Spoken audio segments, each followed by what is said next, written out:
pai e filho planejam um dia de mergulho em cavernas, mas uma catástrofe impressionante sobrecarrega seu grupo.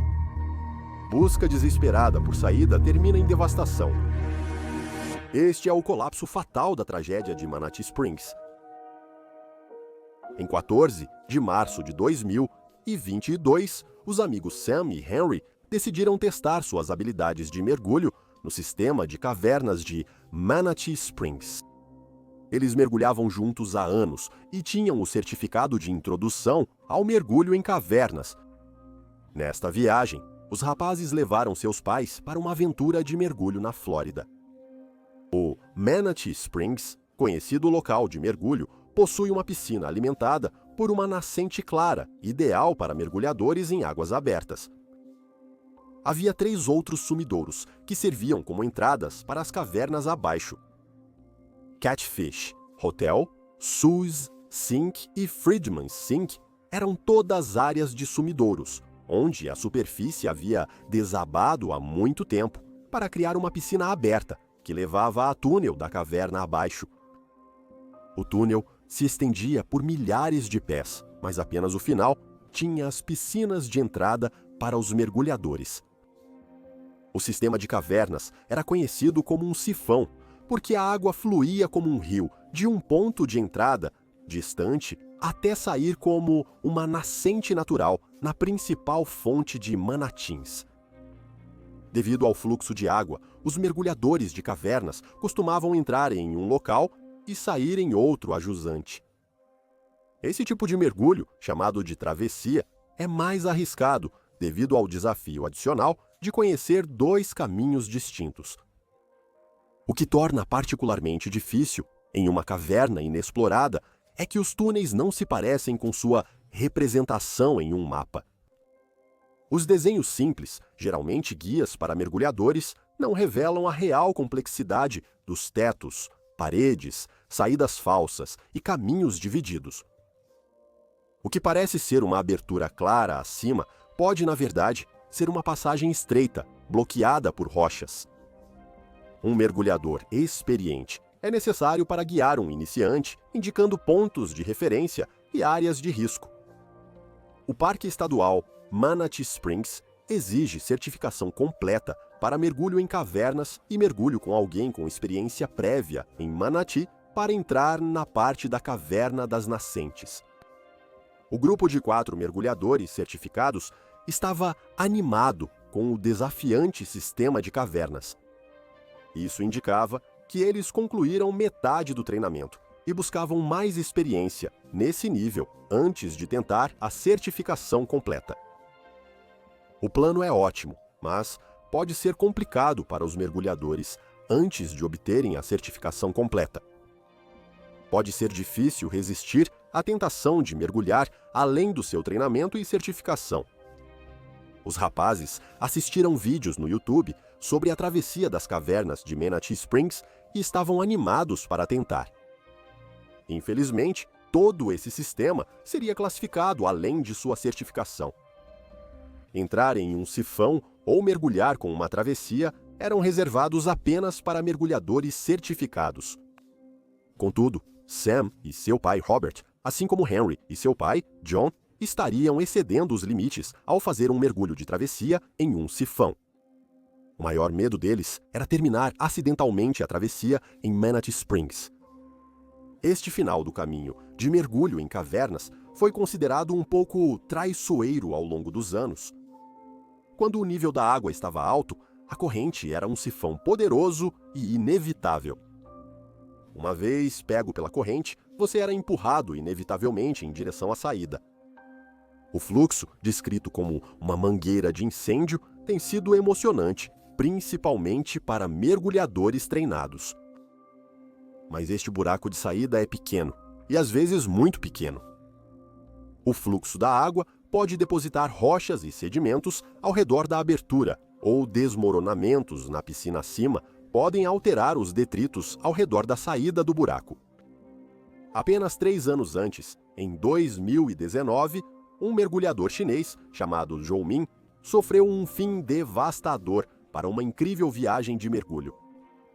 Como uma mergulhadora de cavernas experiente e certificada, ela conhecia os desafios que poderiam surgir em um sifão.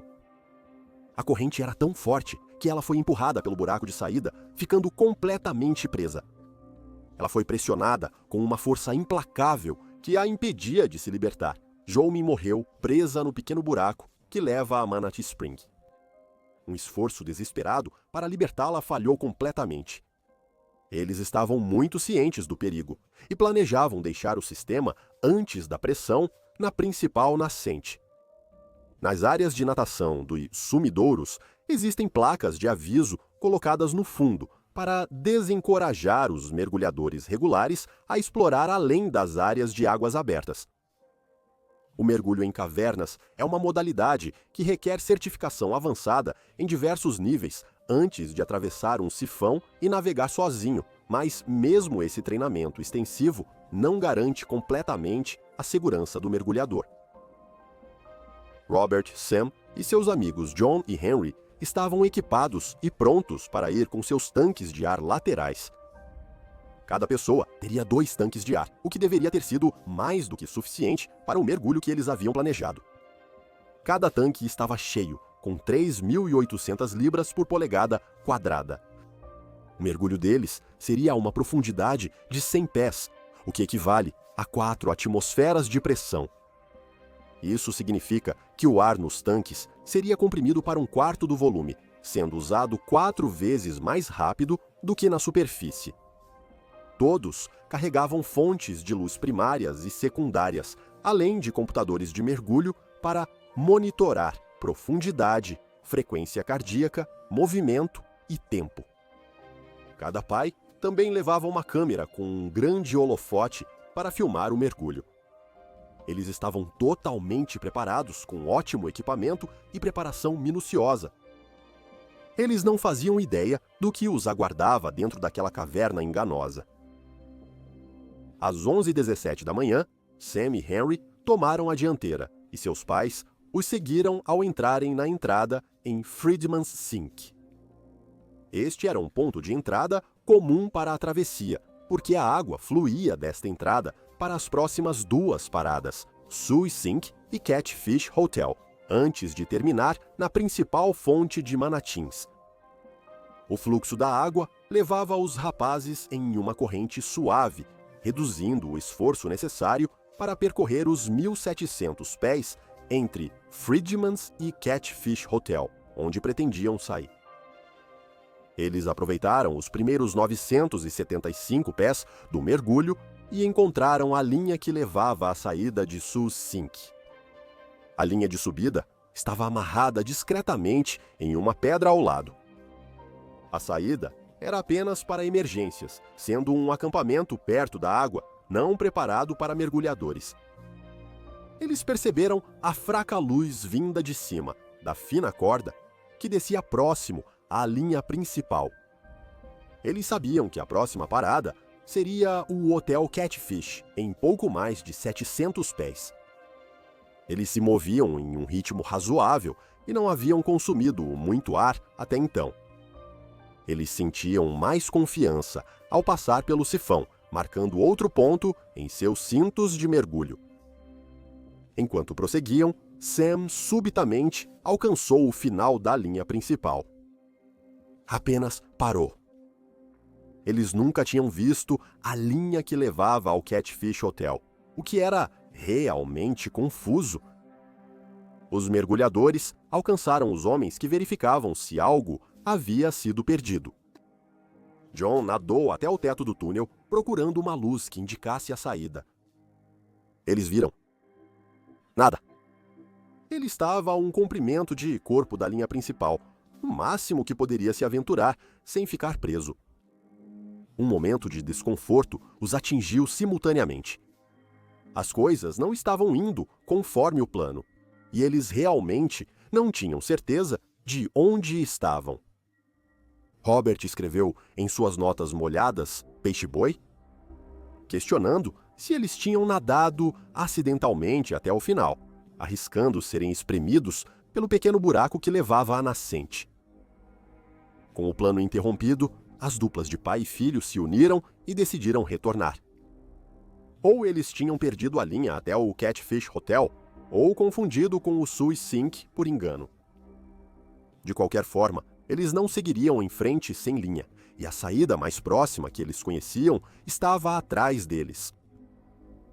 Robert verificou seu ar. Ainda tinha 3.000 libras por polegada quadrada, então não havia motivo para pânico. Uma inquietação se instalou entre eles, mas bastava seguir a linha de volta pelo caminho de onde vieram. Simples, certo? O mergulho em cavernas é uma atividade complexa. Qualquer tarefa pode parecer um conjunto complexo e impossível de superar. O grupo retornou, com Robert e Sam à frente. Robert desligou a câmera e se concentrou na arriscada tarefa à frente. Assim que começaram a voltar, a resistência da água foi chocante. Tinha sido tão suave e fácil antes, mas agora a turbulência do fluxo contra suas máscaras e tanques era desafiadora. Eles sabiam que o caminho era de apenas 225 metros se estivessem corretos sobre a localização. Robert abaixou a cabeça e puxou mão sobre mão para voltar contra a corrente.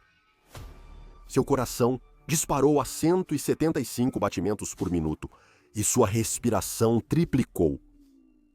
Durante vários minutos, o medo de fracassar tomava conta de todos. O esforço descomunal que enfrentavam esgotava rapidamente o ar em seus tanques, muito além do planejado. Cada pessoa tinha sua própria taxa de consumo, baseada em sua respiração normal, tamanho corporal, condicionamento físico, experiência e ansiedade. John e Henry avistaram luzes à frente na linha, mas as partículas na água limitavam significativamente a visibilidade. O túnel virava para um lado e depois para o outro, então eles nem sempre conseguiam ver o grupo à frente deles. John tinha a luz de inundação da câmera ligada para iluminar o caminho. Este pode ter sido o erro fatal que selou o destino deles. Sam observava atentamente a linha, buscando o ponto de amarração que levaria à saída mais próxima. Ele começava a entrar em pânico, pois já deveriam ter encontrado aquilo. Ele puxou freneticamente e respirou pesadamente em um frenesi perigoso, até que avistou o suave brilho da luz do dia logo à frente. Era emocionante e nauseante ao mesmo tempo. Ele via a saída e só precisava sair da água. Ele estendeu a mão para se transferir para a linha de cima e voltou para fazer um sinal para o seu pai. Sam se ergueu e contornou as pedras que bloqueavam o túnel até a superfície da pia de sul. Robert vinha suprimindo o pânico, temendo que o ar acabasse. A ansiedade e o esforço triplicaram a velocidade com que ele consumia seu ar. Ao ver a indicação de Sam de que estavam subindo, sentiu alívio por saber onde estavam.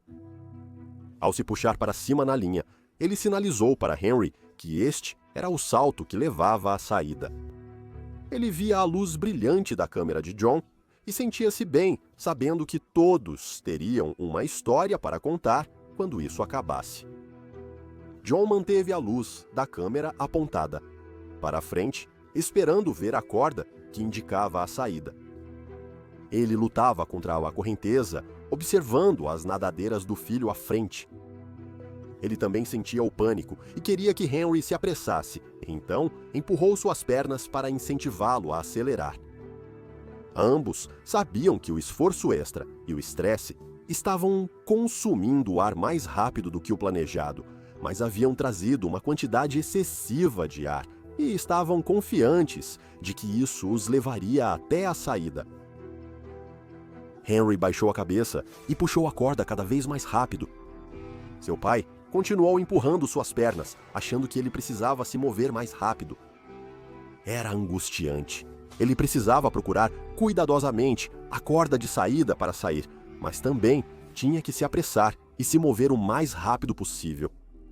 Eles já deveriam ter chegado à saída, mas Robert e Sam não estavam lá.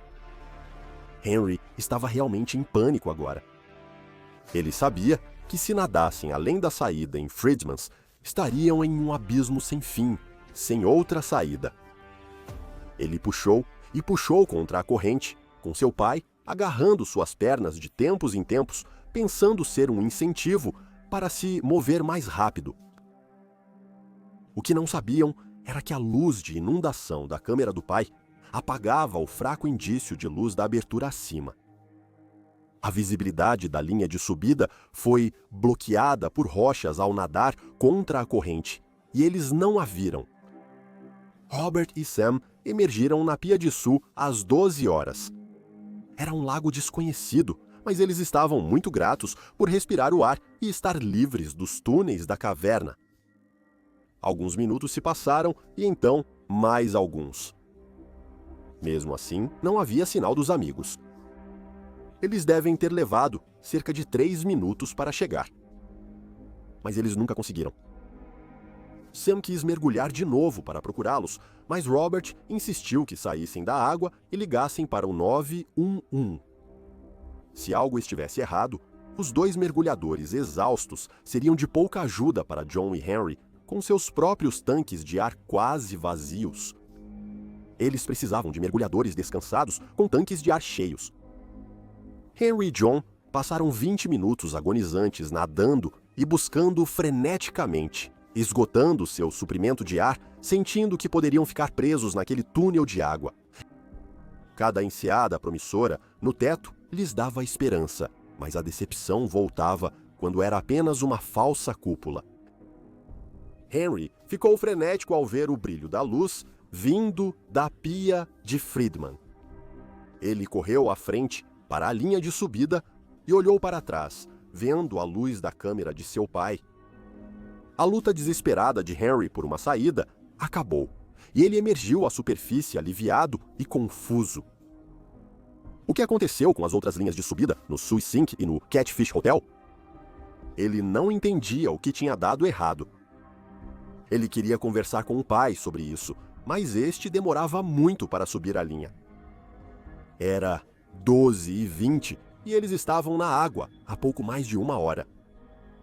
Ele checou seu manômetro e notou que um tanque estava completamente vazio e o outro continha menos de 1.500 libras por polegada quadrada. Ele mal tinha conseguido, sendo menor e mais em forma que seu pai. Ele esperou 1 minuto ou 2, mas não havia bolhas de ar de um mergulhador se aproximando. Henry estava atordoado. Ele tinha certeza de que seu pai, em pânico, tinha consumido seu próprio ar muito rapidamente e provavelmente estaria sem ar. Robert e Sam foram até o poço de Freedman para ver se eles tinham emergido lá. Os 3 só podiam esperar e se perguntar como perderam a linha até o hotel Catfish.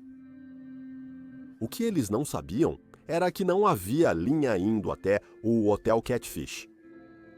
Dentro do sistema de cavernas, não é possível ver a luz do sumidouro acima. Você teria que subir por um buraco no teto, avançar cerca de 10 pés e subir por outro buraco que leva ao hotel Catfish. Sem experiência prévia, não saberiam disso. Mergulhadores usam o Catfish para estabelecer linhas de salto até a linha principal da caverna. Isso lhes dá uma noção do caminho e uma conexão com suas próprias linhas de mergulho. Mesmo com experiência e certificação em cavernas, o grupo encontrou um dos vários riscos do mergulho nesse ambiente. Às 12h50, os primeiros mergulhadores de resgate qualificados chegaram e, mais tarde, 2 membros da equipe internacional de resgate e recuperação em cavernas subaquáticas se juntaram. Infelizmente, eles encontraram o corpo sem vida de John, a apenas 100 pés da saída em Freedman's Sink. Os 2 tanques estavam completamente vazios. Ele percorreu 3.400 pés pelas cavernas e ficou sem ar nos últimos 100 pés. Foi uma constatação de partir o coração. Seus movimentos finais foram registrados às 12h17, apenas 3 minutos antes de Henry emergir e 17 minutos depois que seus amigos emergiram no Sui Sink. Quando Henry olhou para trás para ver a luz de seu pai, naquele momento, ele provavelmente o estava lutando para respirar. ou possivelmente morto. Mesmo com planejamento e treinamento, o mergulho em cavernas tirou mais uma vida de uma família despreparada. Isso permanece como um forte lembrete da extrema necessidade de certificação completa no mergulho em cavernas. Mergulhar e treinar com membros experientes da equipe facilita a evolução de iniciante para especialista. Não importa o tempo ou o nível de experiência, sempre há o risco de fatores incontroláveis e erros. Muitos mergulhadores de elite perderam suas vidas nos confins impiedosos de cavernas subaquáticas.